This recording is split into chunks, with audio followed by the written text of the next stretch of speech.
Una cuestión de sangre, segunda parte. Habíamos contado en parte la semana pasada este terrible caso que había ocurrido hace unos años en la ciudad de Capiatá, zona oscura, Juan de los Ríos acompañando a su hijo bien de madrugada a lo que sería una jornada clave para que su hijo integre un plantel de fútbol. Pero motoasaltantes cortaron ese día espléndido que iban a tener. Mataron al papá de este niño. Querían un teléfono y un zapato deportivo. ¿Qué ocurrió en ese primer capítulo? Vean.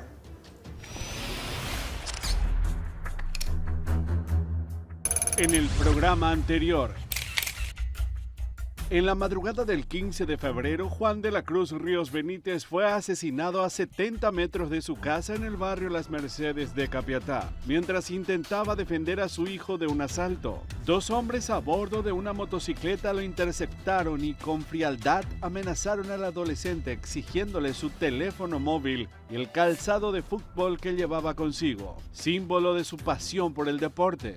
Ante el temor de que lo lastimaran, Juan enfrentó a los asaltantes con el coraje que solo un padre puede tener. Sin embargo, ese acto de valentía le costó caro. Uno de los delincuentes le disparó, dejándolo gravemente herido. Durante casi 14 horas, la familia mantuvo la fe, pero la herida fue muy devastadora. Hay mujeres que a la mañana le saca el celular, le aprieta, y esa es la constante inseguridad que tenemos acá en la zona. Y directamente pertenece a Capiatá, no es Ñemby. Pues la gente le llama la Lomita, ¿verdad? Pues ya no le pertenece más a la Lomita, ya es Capiatá, compañía 16. La policía hace patrullas, andan por aquí. Poco, dice que hay como 5 policías nomás en la comisaría Kennedy. Y le pertenece Kennedy de trayecto Thompson hasta cerca de la escuela San Juan Bautista, lo acá. Es larguísimo y poca policía tenemos en el lugar. Acá hay mucha inseguridad, no hay a la noche una oscuridad total. Esta calle, ustedes pueden mostrar hacia allá, esta calle es una oscuridad total desde allá. Acá no hay, las 8 de la noche no hay colectivo. Necesitamos patrulleras, necesitamos lince, lo que venga, necesitamos de todo. Acá nada, no hay luz, no hay policía. Vos pedí acá en Capiatá, nadie te hace caso. Pedí en Ñemby, nadie te hace caso, porque está en límite, está en la mitad, estamos en el medio. Estamos en el medio de nada, estamos acá. La verdad que hay mucha inseguridad en el barrio últimamente. En nuestra institución luego varias veces ya entraron a robar, ¿verdad? Y así como dijo la señora, se le llama a la comisaría de Capiatá, ¿verdad? No asisten. A la comisaría de Ñemby tampoco, porque estamos en el límite y se tiran la pelota entre ellos. Y lo que necesitamos urgentemente es que por favor envíen patrulleras, ¿verdad? Gente del INSE, aunque sea para ahuyentar un poquito más, ¿verdad? Porque en realidad ya no sabemos cuál sería la solución, porque la inseguridad es imperiosa. Y ahora sucedió esto, ¿verdad? Muy triste. Y sentimos una impotencia, ¿verdad? Las primeras acciones policiales incluyeron allanamientos en busca de pistas y sospechosos. En estas intervenciones realizadas en febrero, fueron detenidos Tadeo Antonio Frutos Dávalos y Mario Rodrigo Vera Martínez, quienes inicialmente fueron vinculados al caso. Sin embargo, pronto fueron liberados al confirmarse que no tenían relación con el crimen.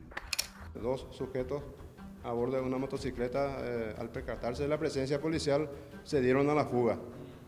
Entonces a partir de ahí se inició una persecución de 10 minutos aproximadamente. Fueron alcanzados y reducidos.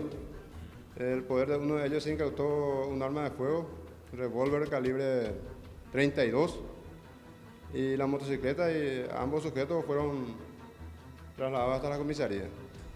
¿Estos electrodomésticos como hicieron sacaron de la vivienda? ¿De dónde sacaron? Justamente estaban transportando esos 2 televisores. ¿Y todas las herramientas indican que, digamos, serían ladrones domiciliarios? Domiciliarios. Y se presentó acá un señor propietario de la casa donde hurtaron eso. El arma de fuego va a ser peritada, ¿verdad? Considerando justamente un reciente crimen que ocurrió acá. Sí, ese hecho ocurrió en zona de Kennedy y El arma ya está a cargo de criminalística para su inspección técnica. Con el avance de la investigación, en el mes de marzo se llevaron a cabo nuevos allanamientos en los que detuvieron a Fidel Valiente, un hombre con antecedentes, quien negó su participación en el asesinato de Juan de la Cruz, pero confesó otro homicidio ocurrido en la ciudad de San Lorenzo semanas antes. Este giro inesperado obligó a los investigadores a replantear sus estrategias y a continuar buscando al verdadero responsable. El aprehendido en este caso, el de ahora, es el que manejaba la motocicleta, pero que posterior al hecho, él había adquirido esa arma de fuego de un tal Pana, que sería según sus manifestaciones, que sería el que efectuó el disparo, que en este caso acabó con la vida del señor Felipe Romero. ¿Y él pudo dar algunos datos sobre este tal Pana? Él dice que en esa ocasión le conoció en la ciudad de Ñemby, en un lugar donde estaban compartiendo un encuentro de piquiboli. Y que esta persona le dijo que quería que lo traslade hasta un lugar y que procedió de esa manera a bordo de su motocicleta, la que ahora está incautada también. Y que cuando llegaron, más o menos cuando pasaron por ese lugar, solamente que este Pana saltó de la motocicleta y cuando él se dio la vuelta ya le vio que estaba forcejeando ya con esta chica.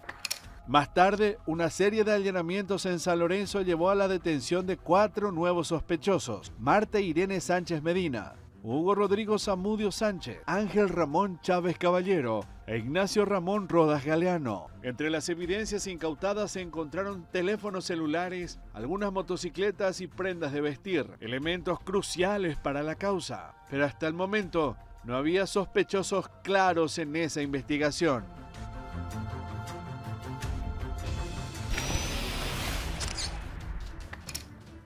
Pasaron 6 meses para que la investigación pueda progresar y sobre eso vamos a enfocarnos en esta primera parte de la segunda parte de Una Cuestión de Sangre. La investigación tenía por propósito retomar aquel caso que habría sacudido a la sociedad, principalmente a los ciudadanos de Capiatá que estaban hartos de los hechos de sangre en ese sitio, principalmente en esa zona oscura donde todo había ocurrido. Un cambio en los vientos, por decirlo así, en la jefatura, en la posición de mando de la policía, hizo que eso se retome e iban nuevamente a estirar del cordel justo para dar con quienes serían los reales autores de ese crimen. La investigación, capítulo 1.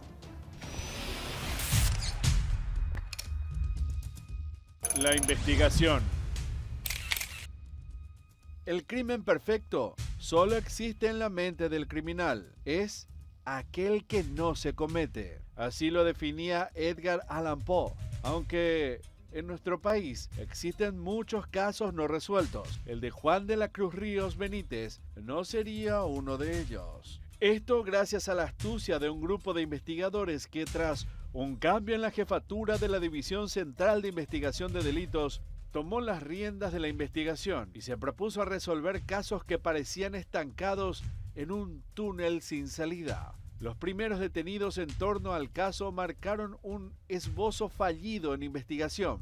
En aquel tiempo, la división se encontraba a cargo del comisario Germán Arévalos, cuyo cargo pasó a manos del comisario Rubén Paredes. En marzo, el comisario Paredes ya había sido el encargado de un procedimiento que derivó en la captura de una mujer, Marta Irene Sánchez Medina, la matrona de los motochorros. Con ella, un grupo de maleantes que operaban según sus indicaciones, entre ellos un joven de nombre Ignacio Ramón Rodas Galeano. Luego de echarle un vistazo a viejas carpetas investigativas, cuyas causas todavía no tenían nombre y apellido en la lista de sospechosos, tropezaron con la del asesinato de Juan de la Cruz y emprendieron la ardua tarea de darle un poco de paz a la familia del ferviente fanático de su propio hijo. Cuando habían transcurrido 6 meses del homicidio, los agentes de investigaciones finalmente recibieron la primera pista valedera, que empezó a unir los cabos sueltos. Aquella pista surgió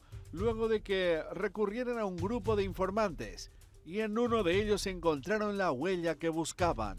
El informante proveyó un dato que parecía casi irrelevante, pero que finalmente sería el inicio de todo para resolver la causa. 2 alias, Nacho y Toñito. El que más intriga les generaba era el de Nacho, que, de algún lado, el alias sonaba conocido para los investigadores.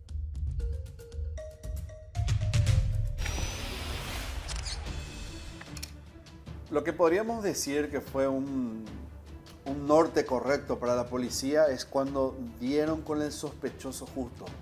Algo les decía que el perfil de un hombre llamado Ignacio Ramón Rodas era el correcto. Entonces comenzaron a analizar ese perfil, a ver de quién se trataba. Y en ese proceso investigativo dan con una persona cercana a él. Una persona que pasaría a ser clave dentro de toda esa primera etapa de investigaciones. Ahí sabrían exactamente en qué andaba este sospechoso, este hombre, Ignacio. Darían con esa persona y también darían en el botón justo para comenzar a hacer una seguidilla, componer, digamos, la ruta que había tenido o que había hecho ese día Ignacio. Capítulo 2, la novia. La novia. Los agentes manejaban la información con mucha cautela. Todavía no estaban muy seguros de los pasos que iban a dar. Sin nombres, solo con alias, empezaron a escudriñar entre detenidos anteriores, jóvenes con prontuarios criminales que ya habían pasado por su calabozo, y descubrieron que uno de ellos encajaba: Ignacio Ramón Rodas Galeano. Nombre: Ignacio Ramón Rodas Galeano. Edad: 19 años, alias Nacho, de nacionalidad paraguaya. Su domicilio estaba fijado en el barrio Anaí de San Lorenzo, de profesión estudiante. Al ser detenido en el mes de marzo, no se lo pudo vincular a la causa o alguna otra en la investigación, lo que le llevó a su libertad en pocos días. Para ese entonces, los agentes ya sabían que iban por el camino correcto y decidieron indagar en su vida amorosa. El primer paso que decidieron dar fue investigar sus registros telefónicos del número que utilizaba Nacho en aquellos días. Y así encontraron un número de contacto que finalmente daría rienda suelta al hilo conductor de la investigación. Un joven con quien Nacho empezaba a entablar una relación amorosa y quien se convertiría en una pieza clave para los investigadores. Y así fue como llegaron hasta la casa de esta mujer. Y aunque al principio trató de eludir las preguntas, la novia no pudo escapar cuando le mostraron la foto de perfil de Ignacio y tuvo que reconocer a aquel muchacho.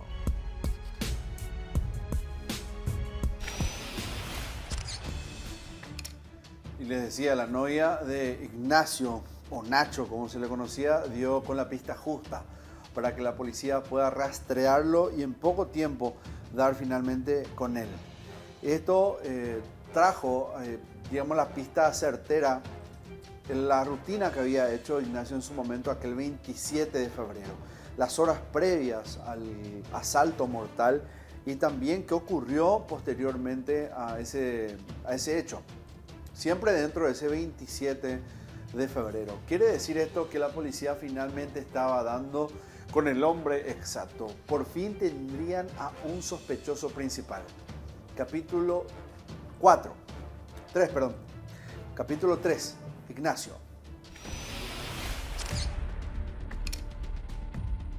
Ignacio.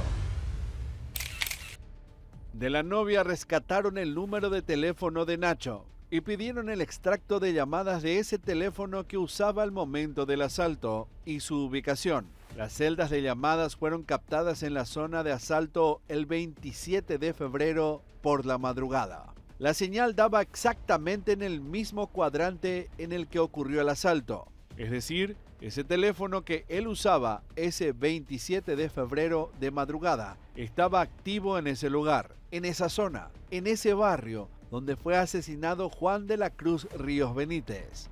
La información era clara, pero esto no confirmaba su participación en el asesinato. Podría ser producto de una mera coincidencia. Sin embargo, en el extracto de llamadas encontraron una que hizo Nacho esa mañana, después de que ocurriera el crimen. Nacho llamó a un amigo, un vecino suyo de la zona de San Lorenzo. Con los datos precisos sobre el remitente de su llamada, llegaron hasta la casa de Edgar Daniel Trinidad Santa Cruz. Él tampoco pudo eludir las preguntas de los policías.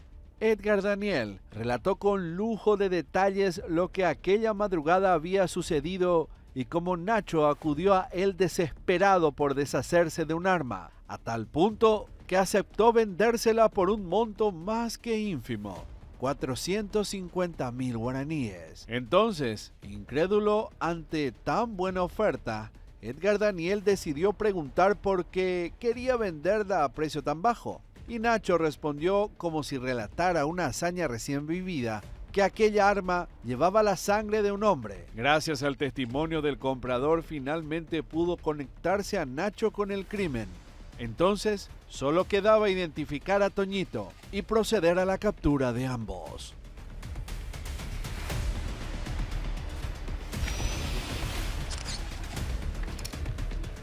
Con todas las pruebas necesarias, la policía finalmente creía estar ya en el camino correcto para dar con el autor del asesinato de Juan de la Cruz Ríos.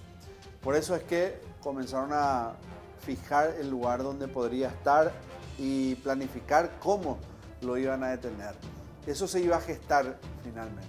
Iban a lograr dar con este hombre y a su vez tendrían como una especie de plus a la hora de detenerlo. Iban a prácticamente tener el caso cerrado en solo una operación. Finalmente ese cambio que trajo el nuevo jefe de policía en la zona central iba a dar con resultados positivos, en este caso, que ya llevaba, como les dije al principio, meses sin ser aclarados y comenzaba a disiparse esa fuerza que tenía la sociedad, ese clamor que se dio al principio se iba apagando por la desesperanza que traía la inactividad de muchos investigadores. Pero eso cambiaría. Finalmente la policía se acercaba a dar con el autor de este caso.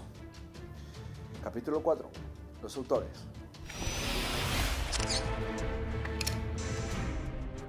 Los autores. 15 de agosto del año 2019. Varios allanamientos en varios puntos del departamento central entre la ciudad de San Lorenzo, Capiatá, Villa Elisa y Ñemby desplegaron los agentes de investigación de delitos. En el barrio Anaí de San Lorenzo lograron rastrear al principal sospechoso, Ignacio Ramón Rodas Galeano. Nacho confesó ser el autor del disparo y gracias a su testimonio también lograron identificar a Toñito, Carlos Antonio Benialgo Lescano, quien resultó ser vecino de Juan de la Cruz. Nombre: Carlos Antonio Benialgo Lescano, de 21 años, alias Toñito o Carlito, de nacionalidad paraguaya. Su domicilio estaba fijado en el barrio Kennedy de Capiatá, de profesión estudiante. Se procedieron a la detención de dos personas, Carlos Antonio Benialgo, alias Toñito, y Ignacio Ramón Rodas Galeano, alias Nacho, que conforme a la investigación que está realizando el personal abocado al hecho en sí, sería los responsables de aquel hecho. Toñito fue sindicado por su cómplice de ser el chofer de la motocicleta usada para el asalto fatal. El crimen estaba casi resuelto, pero faltaba un solo elemento para cerrar el círculo: el arma homicida. Para rastrearla, nuevamente fue clave el testimonio de Edgar Daniel Trinidad Santa Cruz.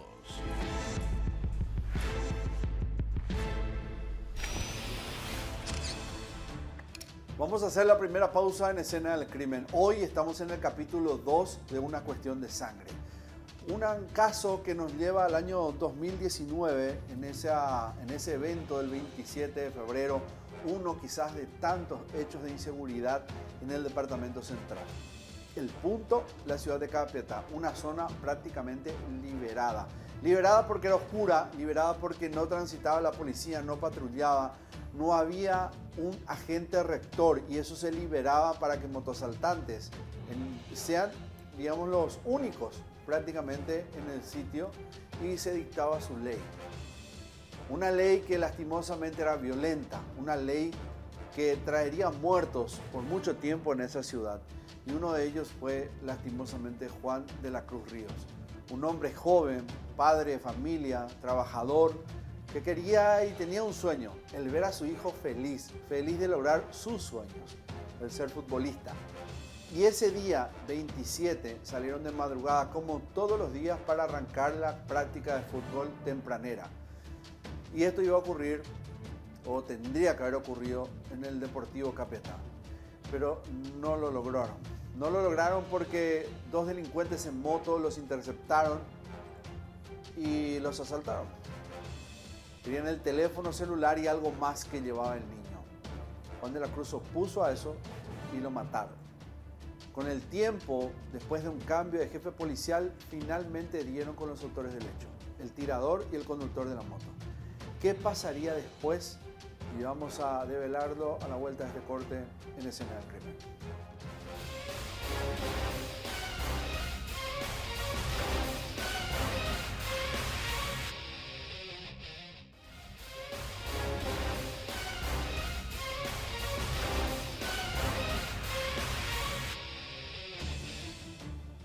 Una cuestión de sangre, segunda parte.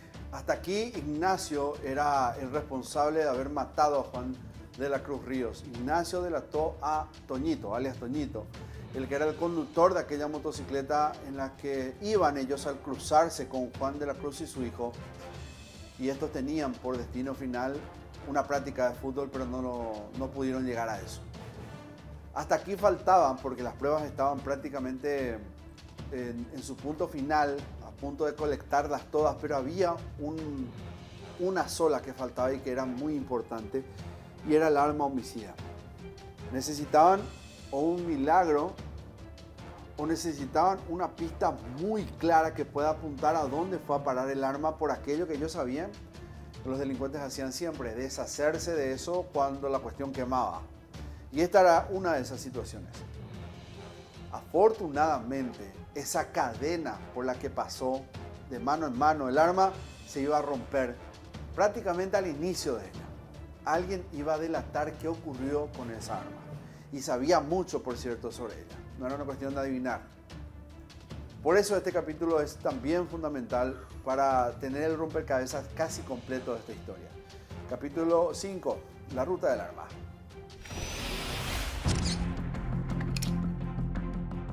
La ruta del arma. Recuperar el arma del crimen implicó un largo recorrido para los investigadores de la Policía Nacional. Los agentes tuvieron que recorrer varias ciudades para finalmente recuperarla. La primera parada fue la casa de Edgar Daniel Trinidad Santa Cruz, el primer comprador, que fue interrogado por los agentes una vez más. Manchada con sangre, el arma decidió ofrecerla enseguida nuevamente por la ínfima suma de 450.000 guaraníes a un armero de nombre Aldo David Goiburú. Así partieron desde San Lorenzo hasta la ciudad de Ñemby, donde encontraron al hombre de 41 años. Al llegar, consultaron sobre el arma y si la había adquirido del poder de Edgar Daniel, y admitió haberla comprado. Sin embargo, dijo haberla entregado nuevamente a otro armero de nombre Rodrigo Jesús Duarte Ortigosa, luego de haberla arreglado un poco para venderla un poco más cara. Rodrigo Jesús era de la ciudad de Villa Elisa, lo que obligó a los policías a trasladarse nuevamente hacia ese punto del departamento central. Rodrigo Jesús se constituía como el tercer comprador del arma, pero al llegar a su domicilio, el armero de 30 años le informó que también ya la había vendido. El arma acabó en manos de un civil, un hombre de 37 años, residente en la ciudad de Luque. Entonces, emprendieron nuevamente un viaje hacia esa ciudad. Romilo Joaquín González de Cut se llamaba el último comprador. Los agentes de investigaciones se trasladaron hasta su domicilio y allí Romilo entregó en manos de esos agentes el arma homicida. En el transcurso de los distintos allanamientos que se han efectuado, se logró la incautación del arma de fuego que presumiblemente se utilizó en aquel hecho. De casa en casa prácticamente recorría el arma, ¿no? Efectivamente. El arma se recuperó de la zona de Luque. y va a ser objeto de pericia para certificar si realmente es el arma que se utilizó. Pero conforme a testimonios de personas es lo que es el arma que se ha utilizado en aquel hecho. El revólver calibre 38 de la marca Pucará, de procedencia argentina, finalmente había sido recuperada, cerrándose así el círculo investigativo. Romilo la adquirió por un valor de 1.600.000 guaraníes, ya completamente pintada y modificada por los armeros en cuyas manos había caído anteriormente.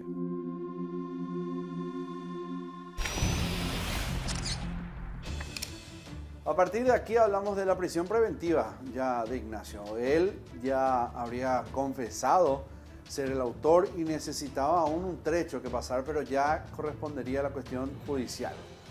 Entonces, dentro de esa prisión preventiva se comenzarían a gestar historias en torno a Nacho, a Ignacio, el autor del crimen de Juan de los Ríos. Y esto nos va a llevar a un capítulo del año 2021, un capítulo, digo, en la historia de crímenes que ocurren en nuestro país y puntualmente en situación de reclusión, porque ocurriría una matanza en una de las cárceles principales de nuestro país. ¿Quién iba a ser uno de esos protagonistas? Nacho. Capítulo 6, La Revuelta.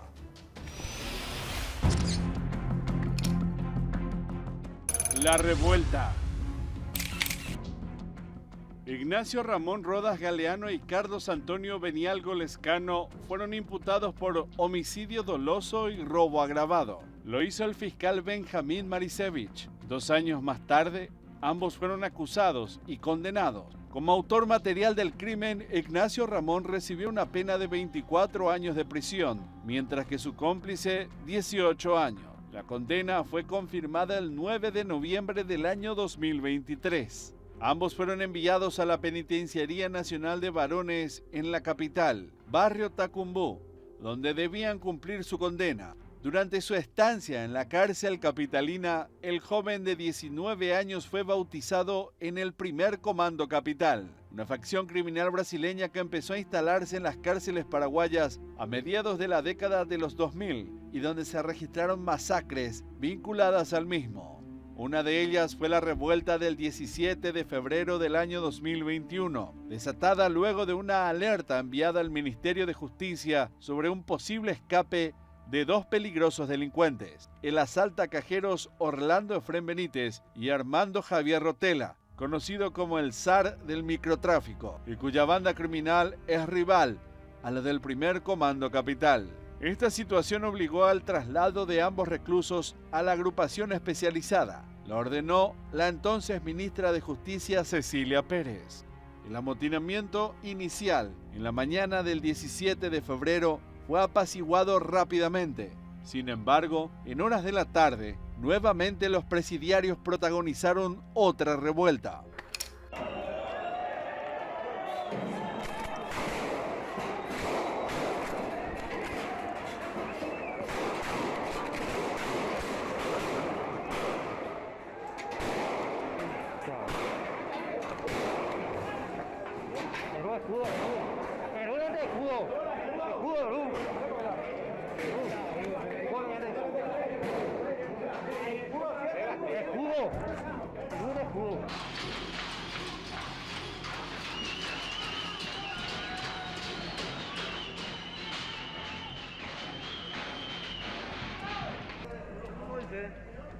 Los internos empezaron a quemar colchones en la zona conocida como La Jungla, cerca del Pabellón Libertad. Las llamas crecieron, por lo cual los bomberos voluntarios de varias compañías de la Policía Nacional llegaron al lugar. También llegaron agentes de las Fuerzas de Operaciones Policiales Especiales FOPE y los antimotines. Ellos ingresaron al recinto para intentar calmar los ánimos. Hay un enfrentamiento afuera, Y disparos. Hay disparos, piedras, están lanzando piedras, allá hay una persona.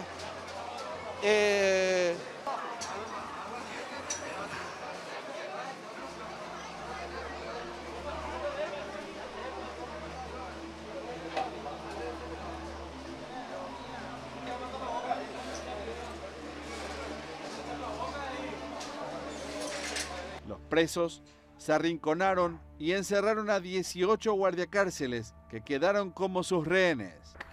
Acá no nos están diciendo para que nosotros acompañemos. Vamos a entrar. Ahí nos están diciendo que para que podamos entrar y acompañarle justamente para que se pueda producir la liberación de los rehenes, compañeros. Es lo que nos están pidiendo en estos momentos. Pero obviamente para que se produzca la liberación. Destruyeron rejas.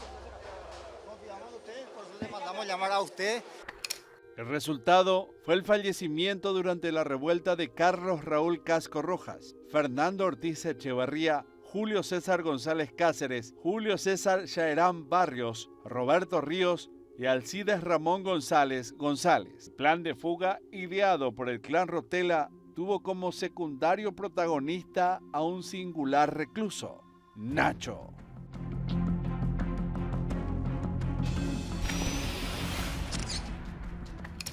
Yo les dije, Nacho sería un protagonista fundamental dentro de ese episodio, porque quizás, creyendo que podría ganarse puntos, colaboraría para que aquello no se gestara. Aquello que llevó meses a uno de los clanes probablemente más peligrosos, antagónicos del primer Comando Capital, gestarlo, escribir, analizar cada punto, investigar cómo podrían fugarse las vulnerabilidades del sistema de seguridad en ese penal, que por cierto no son muchas, pero finalmente les llevaría un largo trecho analizar y llegar a esa conclusión. Todo eso se vería frustrado por un soplón. Ese es nuestro capítulo siguiente, el soplón.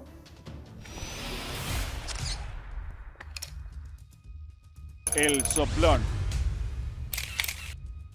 6 días después del violento motín en la Penitenciaría Nacional de Varones del barrio Tacumbú, en Asunción, dejando el saldo de 7 muertos, el Ministerio de Justicia decidió trasladar a 3 internos, entre ellos Ignacio Ramón Rodas Galeano, integrante del primer Comando Capital. Rodas Galeano alertó a las autoridades sobre el plan de fuga ideado por el clan Rotella, encabezado por el entonces líder Armando Rotella y Orlando Efrén Benítez Portillo, que se sumó a esa ejecución. Eso desató una venganza mortal en el penal. La decisión de evacuar a Rodas Galeano y a otros 2 reclusos fue tomada para proteger sus vidas, ya que enfrentaban serias amenazas por parte de los integrantes del clan Rotella.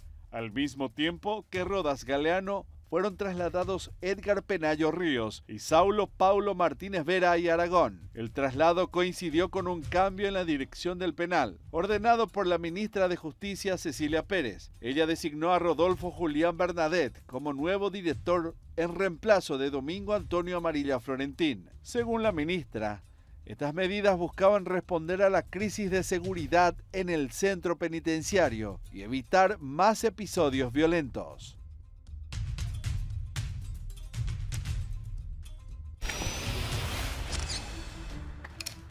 Pero ustedes saben que en el mundo criminal toda acción tiene una consecuencia y eso es lo que ocurriría en este siguiente capítulo. Porque la decisión que tomó Nacho de conseguir puntos a favor, quizás salir, de tener una mejor celda, ser trasladado a otra unidad penitenciaria, que es lo que iba a suceder, iba a ser parte de canjear por un dato tan determinante como el de abortar una fuga en un penal, y más aún cuando se trataba del líder de una de las facciones criminales y locales más importantes hasta hace muy poco. Eso iba a traer una consecuencia y severa para él.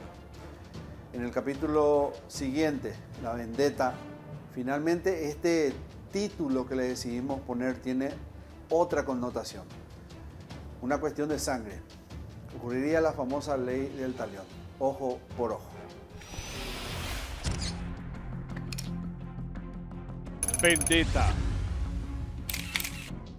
El 27 de marzo del año 2021, un mes después del sangriento motín en Tacumbú, el nombre de Ignacio Ramón Rodas Galeano volvió a ser protagonista de las crónicas policiales, pero esta vez por una tragedia familiar. Su padre, Ramón Ignacio Rodas, de 60 años, y su hermano Brian Rodas, de 17 años, fueron asesinados a tiros en un ataque al estilo sicariato, presuntamente orquestado por el mismo clan Rotella, como respuesta a la delación que cometió Rodas Galeano sobre el plan de fuga masiva en la penitenciaría. El violento suceso ocurrió en el patio de la casa familiar, ubicada en el barrio Uruguay de Capiatá. 6 hombres, 13 motocicletas, abrieron fuego indiscriminadamente. Además de las víctimas fatales, fueron heridas Daisy Noelia Rodas Galeano, la hermana de Ignacio, y María Gisela Jiménez Sanabria, su cuñada. Ellas fueron llevadas hasta el Hospital Regional de Capiatá y, según los reportes, no presentaban heridas de gravedad. Las primeras pericias en el lugar permitieron recolectar 3 proyectiles y que el número de sicarios inicialmente estimado en 6 podría reducirse a 4 tras el análisis de las evidencias.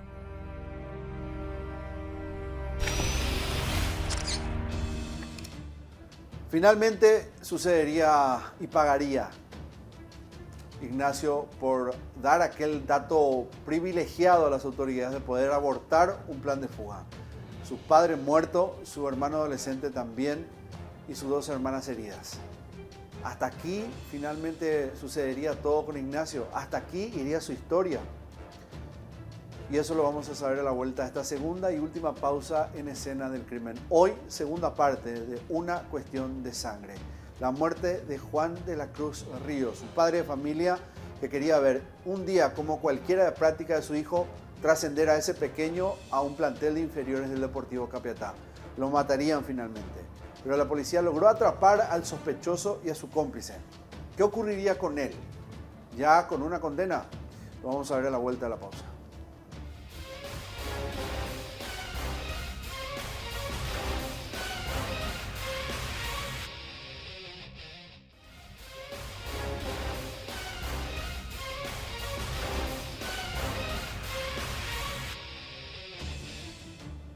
El capítulo de hoy, la segunda parte y final de Una cuestión de sangre, parte 2.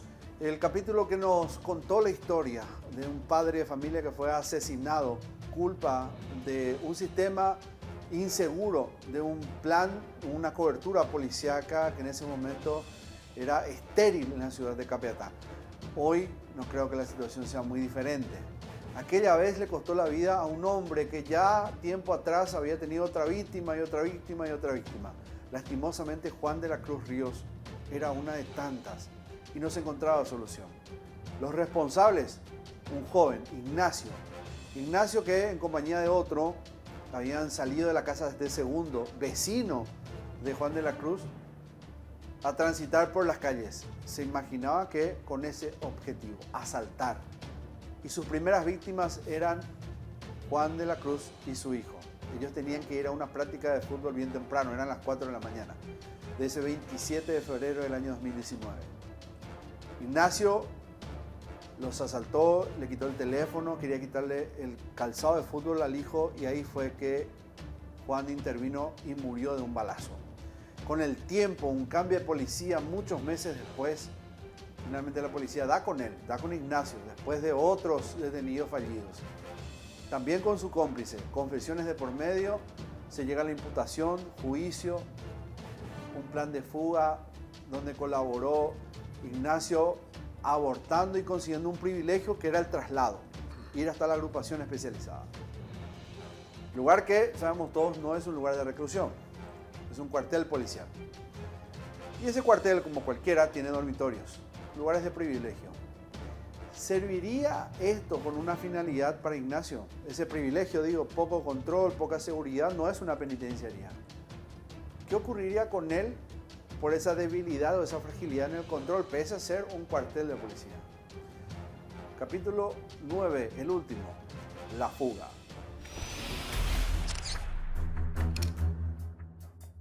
La fuga. Desde su traslado a la agrupación especializada, Ignacio Ramón Rodas Galeano denunció reiteradamente recibir amenazas de muerte por parte del clan Rotella. Ellos buscaban vengarse por su colaboración con las autoridades a revelar el plan de fuga. A pesar de las estrictas medidas de seguridad en su reclusión, el temor constante lo llevó a tomar una decisión arriesgada: escapar. El lunes 17 de octubre, en la madrugada, Nacho escapó de la agrupación especializada, pero fue capturado horas después en las cercanías de la avenida Rodríguez de Francia, cercano al mercado municipal número 4. Este es una institución de formaciones de personal táctico, donde hay oficiales y suboficiales en carácter de formación, y que el albergue a ellos cada día es más difícil por la cantidad de detenidos que hay, tanto personal civil y personal uniformado. El lugar donde se dice que es VIP es lugar donde tendía antes los dormitorios, los oficiales que conviven acá, que viven y que conviven con el personal que están acá dentro del cuartel, que no es un lugar VIP, es lugares donde debería estar el oficial y que están ocupando estas personas civiles recluidos acá dentro de la agrupación especializada. A las 01 horas aproximadamente yo recibí la comunicación de parte del personal de guardia, donde faltaba uno de los internos. Al parecer él se habría fugado del lugar donde él prestaba reclusión, siendo las 01:30 horas aproximadamente. Efectuaba una llamada telefónica a su expareja donde menciona que él estaba en libertad. A raíz de esto, esta persona llama a la oficina de guardia y nosotros procedemos a la verificación del lugar de reclusión, donde efectivamente constatamos que él ya no se encontraba. Detrás de la guardia ustedes van a observar un pabellón que con menos medidas restrictivas, digamos, en el sentido de que ahí están personas a punto de conseguir la conclusión de su condena u otras medidas menos gravosas. Entonces él estaba en esa población, digamos, con relativamente flexibilidad en el sistema de seguridad. El dispositivo de seguridad interna acá dentro de la agrupación son 25 personales más el personal técnico que le apoya de la FOPE. ¿Esa parte específica? ¿Más flexibilidad? Específicamente dentro de toda el área de la agrupación especializada, ¿verdad? Ahí donde ellos están es un régimen un régimen especial que no tiene un sistema de seguridad muy intenso como los demás reos. En el momento en que lo detuvieron, se encontraba acompañado por otra persona. Él dijo ser su abogado, pero también quedó detenido. Durante la mañana, el fugitivo se mostró dispuesto a entregarse, contactando a la policía para coordinar su captura. Sin embargo, no apareció en el lugar acordado, lo que obligó a las autoridades a desplegar un operativo para su localización.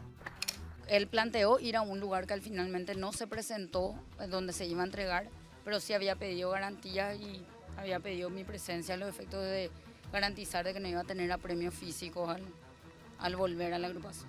¿Por qué cree que pide por usted?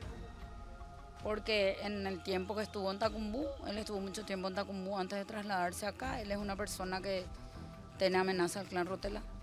Y de hecho que está comprobado, o por lo menos hay una sospecha seria, fuerte, de que las personas que asesinaron a sus familiares estarían vinculadas con el clan. Se procedió a interceptar este vehículo. Al interior de este vehículo se encontraban dos personas.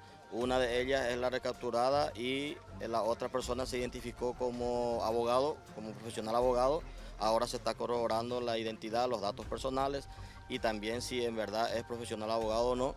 Lo que sí, para nosotros como institución, él se encuentra aprehendido. Lógicamente que él se encontraba en un lugar, vamos a decirlo, que contaba con sistemas de seguridad, pero ahora se va a reforzar ese sistema de seguridad y seguramente se le va a trasladar en alguna celda donde la seguridad sea al 100%. La frustrada fuga fue motivada por el miedo a las amenazas, pero paradójicamente, estar en libertad lo exponía aún más al peligro y entonces decidió entregarse. Tras su recaptura se anunció un refuerzo de las medidas de seguridad para evitar nuevos intentos de escape. Posterior a su encierro, quedó bajo vigilancia estricta en la agrupación especializada, mientras se evaluaba la posibilidad de llevarlo a un centro penitenciario de máxima seguridad. algo casi utópico en Paraguay. Luego de 2 años viviendo en la agrupación especializada, Ignacio Ramón Rodas Galeano tuvo que abandonar el recinto y lo llevaron a la cárcel regional de Encarnación, conocida como Cerezo. En ese sitio, continuaba advirtiendo sobre las constantes amenazas que recibía aún en la distancia.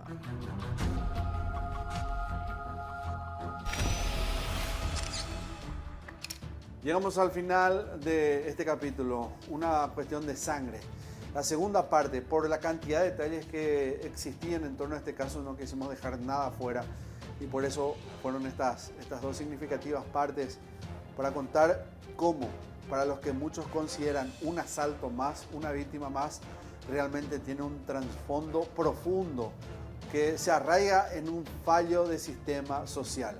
Un fallo que pudiera comenzar con una falta de presupuesto para una fuerza policial sobrepasada hace mucho tiempo por el crecimiento demográfico, hasta lo que podría ser una sociedad indolente a la hora de exigir, reclamar insistentemente a sus autoridades locales lo que corresponde.